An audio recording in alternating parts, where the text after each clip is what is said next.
We first would like to say to you all that there is courage needed to be consciously on the path, and you have all shown great courage to do this work. We find that you have a hard time with acknowledging your courageousness. You have a hard time acknowledging your greatness in general, but specifically courageousness, and your warrior status of being willing to explore the path so regularly and so often and so in depth, may we say. We commend you, and we wish you to commend yourself. Specifically with relationships, we say, relationships are simply a vehicle for the self to learn to retreat and relax into itself in the midst of perhaps confusion, perhaps fear, any type of trigger. They are there to reveal to you your level of connection with self. And when people find themselves in relationship situations that are causing them distress, or stress, or fear, or worry, it is always an opportunity to register that I am no longer connected to self. I am being triggered by an illusion that I have created, an illusion that perhaps there is something wrong with me, an illusion that perhaps somebody's love can save me, an illusion that I am incomplete and need another to make me whole, an illusion of separation in general.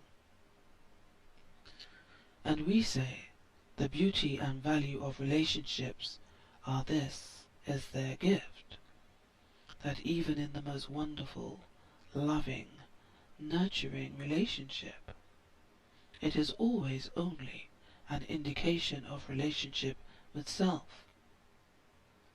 In the most abusive and powerless relationship, it is always an indicator of relationship with self.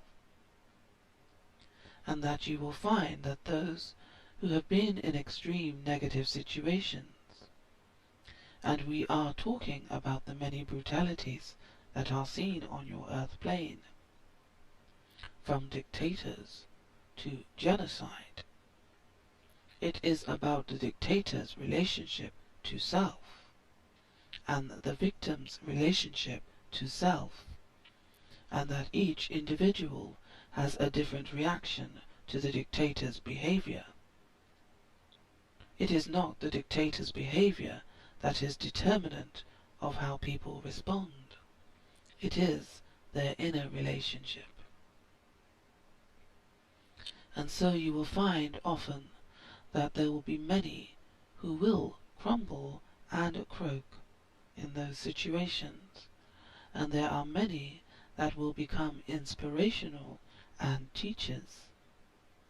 It is simply understanding that no matter how difficult the situation or the scenario, it's simply an opportunity to remember, to reconnect, to understand the magnificence of yourself and the gifts you give yourself in terms of contrast in order to gain clarity.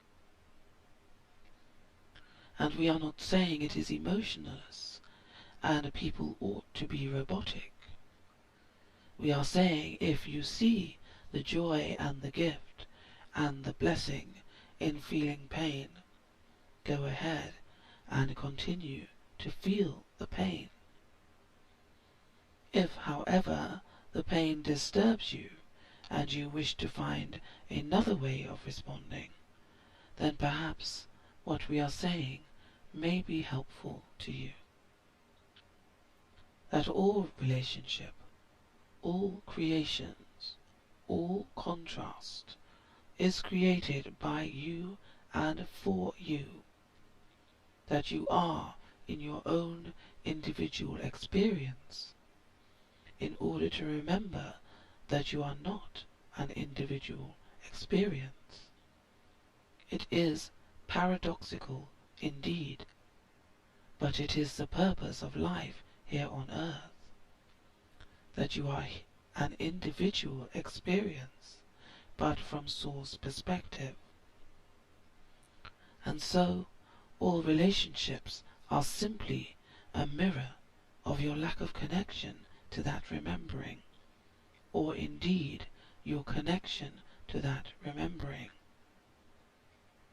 So if you are having blissful, joyful, loving, uplifting, wonderful, nurturing relationships, you are truly more in connection. And yet, if you are having difficult, disturbing relationships, yet you see the gift and the lessons in those, you are also connected to Source.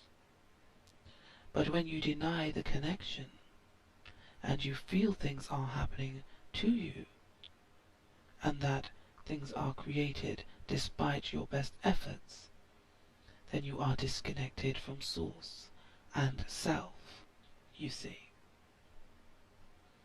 So we simply leave you with the thought that there is only one relationship, and that is the relationship with Source, which is indeed the relationship with Self, and all else is but a mirror to that.